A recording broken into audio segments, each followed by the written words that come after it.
Skullface has finally burned out. The world is rid of his existence at last. Was he still alive? You could say that. But you could also say he'd been dead for decades. What's that supposed to mean? Biologically speaking, it's hard to say how much was his life. Side effects from the treatment? No. The primary effect. Keeping a dying host alive as long as possible. That is the whole point. But in the end, he grew too dependent on his children. As if he had any other way to keep on living. He first underwent parasite therapy before the Soviet Union became his home. His body was horribly burned. Fire washed across his thin young frame and stole his skin and his throat, even his lungs. Only through repeated therapies could the parasites keep him alive. Most of his life became something the parasites gave to him. And then he lost the ability to die. That is correct. The parasites live on past the host's death, still aiding cell composition. At that stage, there is no way to extract them from the host cells. There is no way of knowing when the last cell of Skullface's body would die. The only choice was to burn the whole thing. And his children, along with it. And I am one to talk.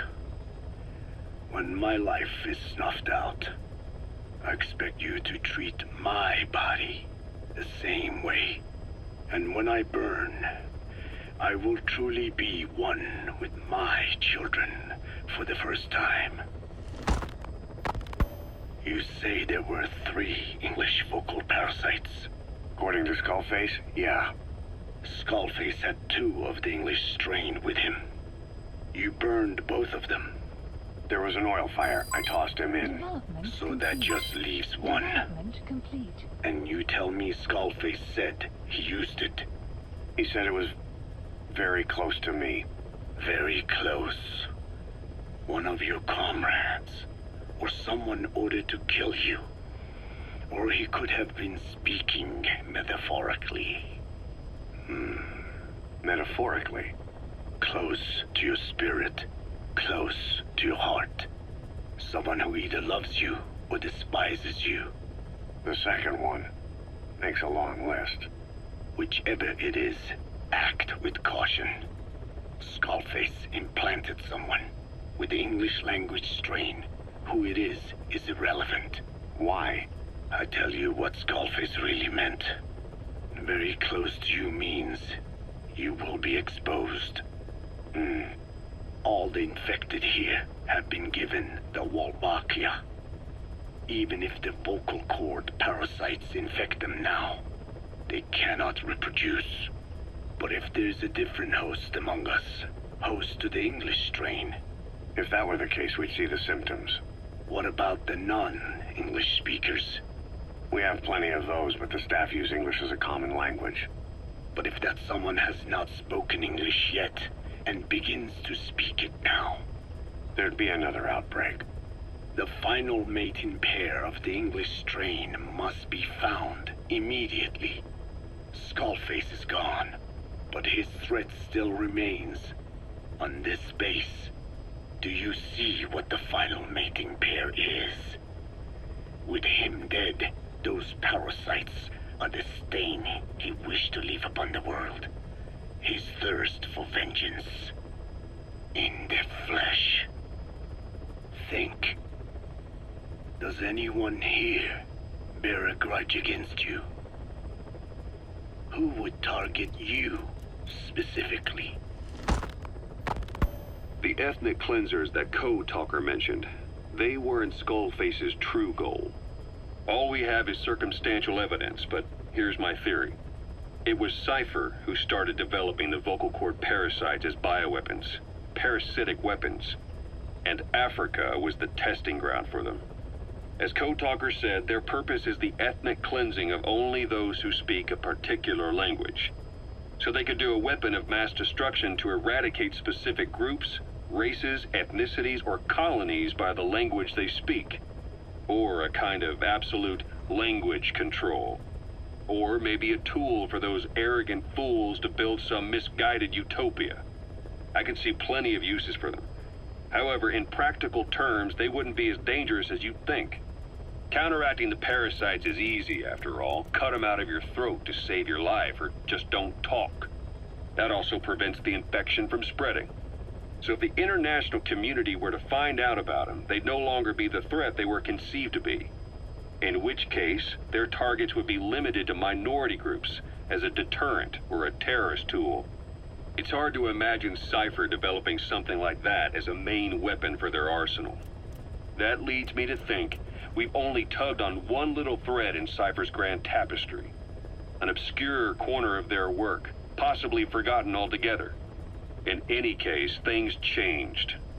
When Skullface was forced to relocate to Africa and he saw that thread dangling. All the time he continued that research, he was secretly following his own agenda. The ethnic liberator parasites. His English language strain.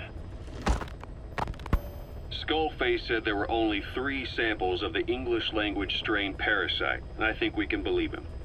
Bringing his ethnic liberator's plan to fruition depended on creating an English version of the vocal cord parasites at all costs. But an English strain would have been useless to Cypher. Worse, it could have destroyed everything they'd built. It was the one type they couldn't allow. That means Skullface was forced to develop his English strain out of sight of Cypher's network. Naturally, he couldn't use the greenhouse facility Cypher had set up and filled with guinea pigs. Skullface must have found some secret place to create his precious few English parasites, hiding all evidence like a man cheating on his wife. Somewhere, an entirely standalone environment. And when his plan entered its final phase, he must have made the place disappear. Some little room, could be anywhere, but now nowhere at all. We'll never know where he did it, but to elude Cypher's surveillance, it couldn't have been big. I believe Skullface was telling the truth. There were only ever 3 samples of the English language strain. Why activate Sahelanthropus in Afghanistan? This is how Skullface wanted things to play out. The Soviet Union secretly develops a new type of nuclear weapon and successfully deploys it in Afghanistan. Revealing the existence of Sahelanthropus results in a return to the glory days of the Cold War. The threat it poses reignites the nuclear arms race between the world's major powers. The demand for nuclear weapons increases around the globe. What if you then introduced a nuclear weapon anyone could get their hands on? Non-nuclear nations, militant groups of all shapes and sizes, they'd all jump at the chance. Sahelanthropus was a marketing tool to sell nukes all around the world. But I think it's safe to say that plan was stamped out before it got up and running. The world's intelligence agencies never did turn up anything conclusive on it. After all, Sahelanthropus vanished before word could spread. Everything that's happened is already a fading memory, never to join the pages of history. Except for Cypher. Cypher won't forget. They'll already be working on something, quietly beneath the surface. They'll use the pieces of data scraped together from this incident to build their own bipedal weapon. It'll take them a long time to complete it, but for now, the greed sector have found their new life's work. We'll have to be ready too. Hewitt's dug up some interesting facts about our skull-faced friend. 9 years ago, he was exiled to South Africa, stripped of political power. The upshot's that he ceased being a serious threat, in Cypher's eyes anyway. They eased up on surveillance, giving him an opening to establish his own military unit, one that answered to his will alone. Those men likely had no idea their orders were coming from Skullface. They probably didn't even know the organization was a part of Cypher at all. Anyway, it was in South Africa where he found renewed interest in parasites. And when he discovered the vocal cord parasites, he began to make his plan. Wipe the English language out of existence. Free the world, not by taking men's lives, but by taking their tongues. In his eyes, the greatest symbiotic parasite the world's ever known isn't microbial. It's linguistic. Words are what keeps civilization, our world, alive. There was something Skullface said. America is made up of many peoples, but those peoples never mix. Quite so. One nation, home to hundreds of different ethnic groups, many of whom stick to their respective living areas, little colonies, not interacting with other groups, going out of their way to avoid one another, their land, organizations, relationships. Thus, the United States of America is no melting pot. It is more of a salad bowl. It is not made up from one people, but for its minorities to function in society, a common ground is needed. Language. Even if the country is not one. No, because it's not one, a lingua franca is necessary. English. American hegemonism was born from the illusion that English could unite diverse ethnicities. In taking in people from around the globe, America became a microcosm of it. Now the boundaries between it and the rest of the world have become blurred. However different our neighbors may be, English enables us to create symbiotic relationships with each other. If English can bring unacquainted neighbors together in America, this should hold true for the world. This salad bowl that is the world can also become one. A ruler's greatest wealth is not money or land. It is the number of individuals under his control. Subjects who work, consume, are there to be used as pawns in war. For a capitalist ruler, his people's power becomes his power. You are the same. With your diamond dogs, you spin it with your speeches. But what you're doing is bringing as much talent as you can into your little domain. Every person another feather in your cap. Yes, since ancient times, every civilization's ruler has had the same idea. When people unite under one will, they become stronger than the sum of their parts. And the one will is the ruler's will. And what do rulers use to bring people together? Language. In the Old Testament, it is written that only one language was spoken in Eden. A shared tongue that united all of humanity. Mankind eventually grew aware of its power and harnessed that strength to build a tower to the heavens. The mighty Tower of Babel. This angered God, who splintered the language of man, and the tower was never completed.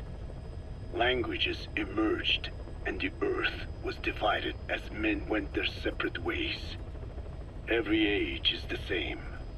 A ruler's first order of business, after conquering new land, is to force his tongue on its people. Ancient Rome, Napoleon, and now Zero. English is wreaking havoc around the world right now. The British Empire tilled the land with war as its hoe, then began planting the seed that is English. Eventually, American capitalism became the new instrument. To play its game of wealth, you only had to abide by one rule: English. By exploiting people's desires, English has become a leash that people gladly wear around their necks, it would seem.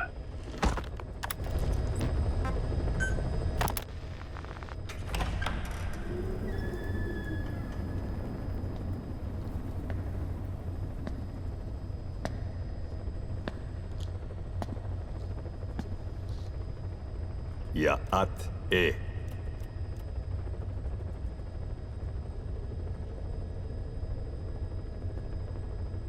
You disappoint me. Have you forgotten my face? Leave me be. You won't respond to anyone else, so I figured it must be me you wanted to see. But now you won't even look at me. Have I not suffered enough? Not until you've eased my suffering first. To tell you the truth, old man, I'm in a bit of a bind. It's about your children. You know what I mean? The parasites. The ones that infect a man's throat, killing him if he speaks their language. They must not be allowed to multiply. You are allowed to live only in order to help me. But you don't want to, do you? So why not choose death instead? Because you want to protect the Diné and their land from me. That's your purpose, isn't it? Don't lose sight of that now. It's in your interest to cooperate. Because if you don't... Madness. The parasites can't detect your people's tongue. So I'll just have to resort to more heavy-handed means. I have the greatest respect for your people. I would rather avoid such a thing, but... we don't always get our way. I was born a tiny mote in a mighty tempest. And until those winds abate, all I can choose is how to act when they blow me this way or that. Tell me, Code Talker, what happens to a man infected with a pair of your parasites? Can they be removed? Can the full-blown symptoms be prevented? It is impossible to remove the parasites alone. They have too close an affinity with humans. Then how do you stop the symptoms from developing? All right. I was hoping for an answer now, but perhaps you just need a little more time. I'll be back soon. I've set up shop, not far from here. We'll be seeing a lot more of each other. If you're close by, then it is almost complete. We're in the final phases. All that's left is to see if I can actually disable a nuke, with the help of your metallic archaea. Once that's done, I won't have to return here again, and your suffering will end, as will your people's. We're almost finished, Code Talker, each in our own way. My only regret will be not finishing you. There's nothing stopping you. I'm only alive because you want me that way. Ridiculous. As you wish. My regret is this misunderstanding between us. You and I, our goal is the same. We should be working together. A symbiosis. You do not know my mind. I simply want the Diné bloodline to endure. Really now? You're just another mote in the storm. How you react to all the slings and arrows, that's what counts. That's why you call those squirming monsters your children. What I have done is forbidden. Forgive me, all of you. The world should be left the way it is. You of all men should know that.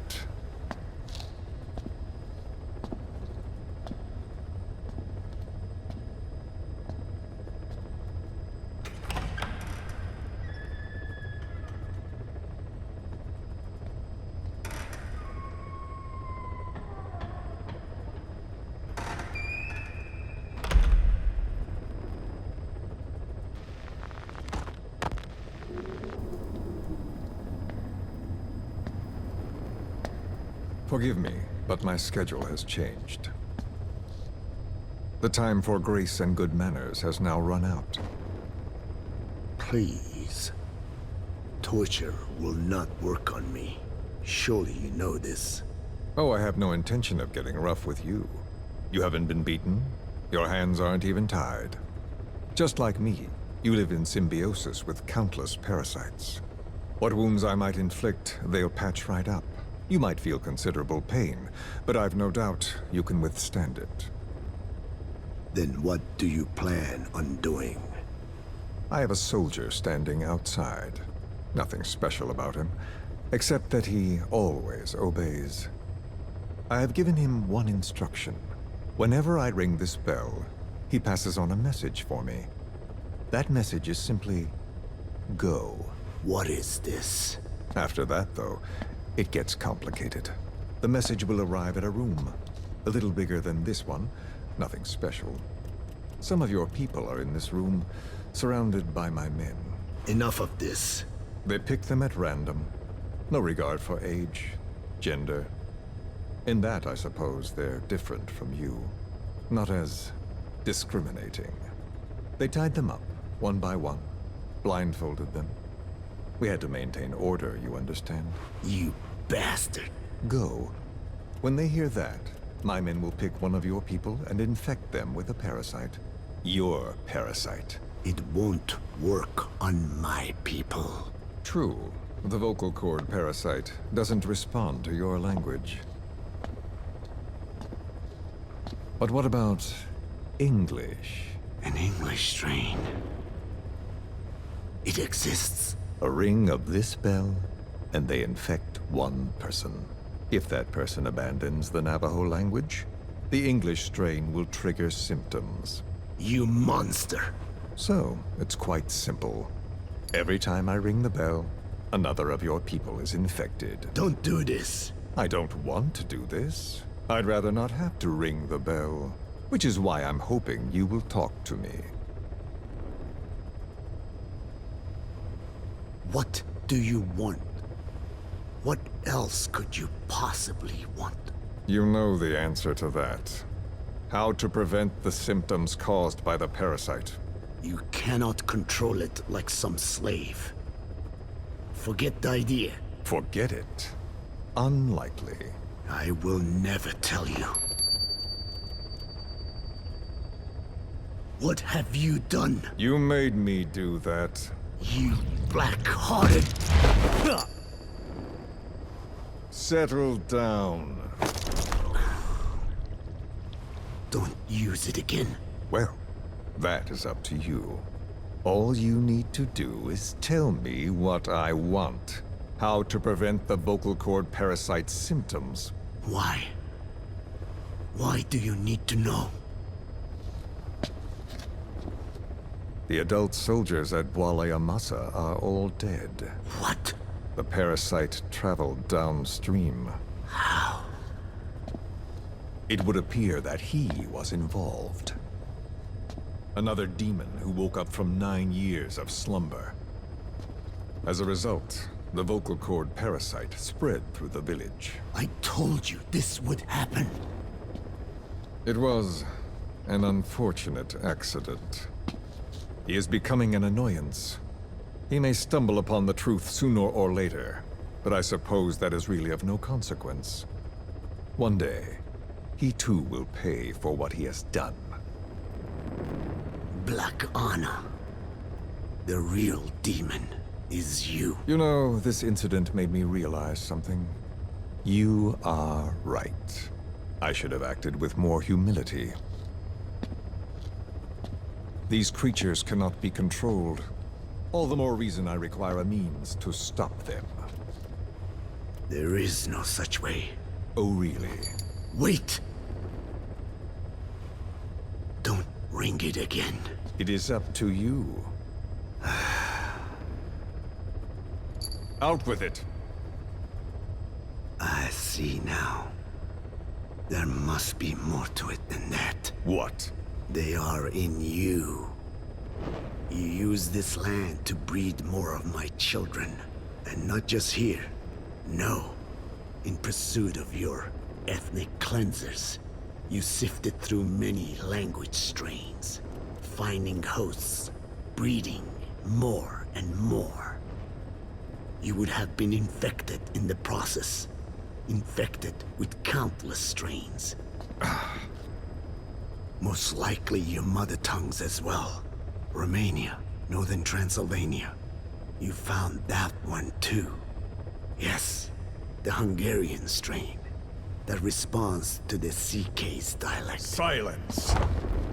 Black Anna. It is you who shall pay.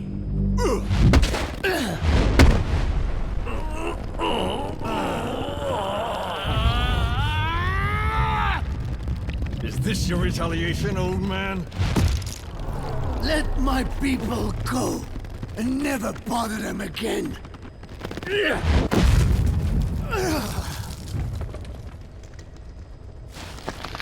You heard me. What now? What? No! What are you doing? I am not afraid. I probably have every language strain inside of me. Meaning all the world's languages are already lost to me. But that suits me fine. If need be, I myself can produce whatever strain is needed. And that means nothing to you. If you are infected, you can never again speak your mother tongue. Otherwise, you will die. As will every one of your countrymen. A few words here and there won't trigger the symptoms. And besides, the time is not yet right to show this face in my homeland. Not until my revenge is complete. Now... Stop! We're out of time. I have to get going. Well... No!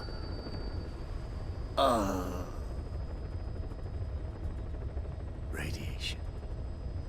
It's radiation. Radiation, of course.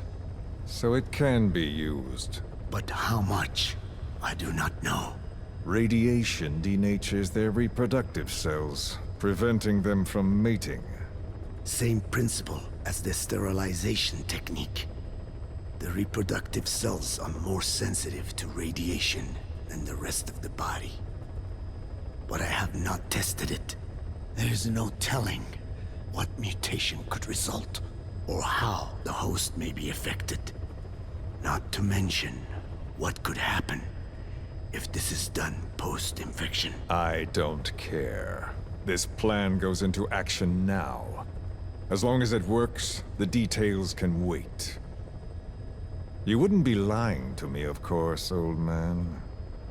I can guarantee nothing. I owe you my life.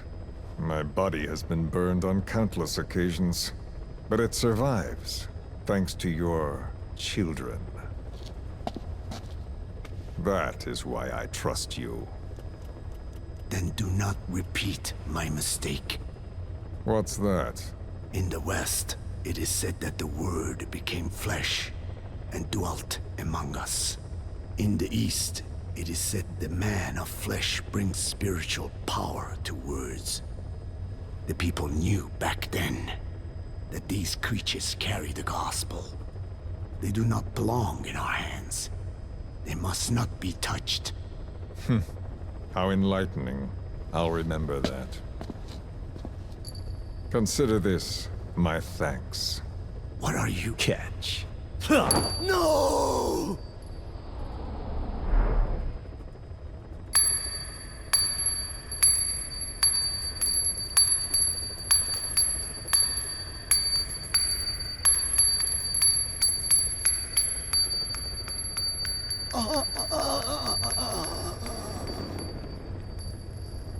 Well then, I'm afraid it really is goodbye this time, Code Talker.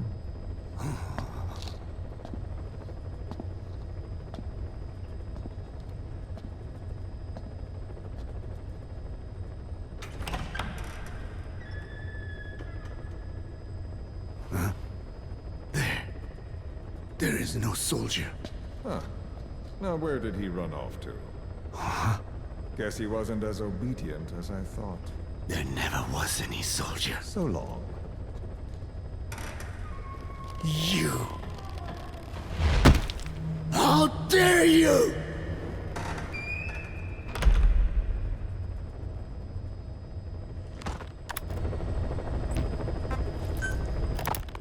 Skullface, real name unknown.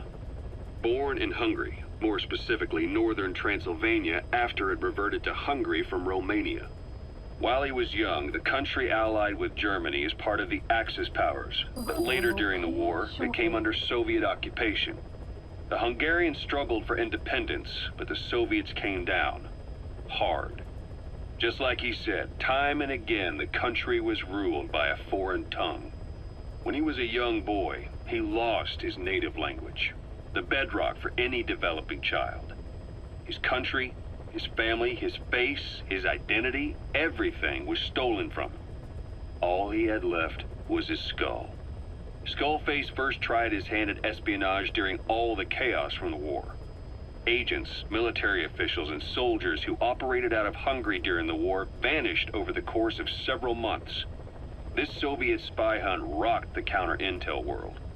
Mysterious fatal illnesses, accidental deaths, drownings, people having strokes behind closed doors. Just like Stalin, no one knew who was behind it. But all you need to do was look for who had the motive. They were all taken out by a man without a face. And now we've got an idea of how he did it too. He'd gotten revenge for his people, but he wasn't finished. Skullface defected to the West, eventually ended up with the SAS. That's where he met Zero. It's possible he began planning this whole thing back then. It's hard to say. In any case, Zero made him his XO. He always did have a thing for oddballs. But this one was set to lead a unit no one else would know about. When Zero created Fox, he also formed XOF as a support team.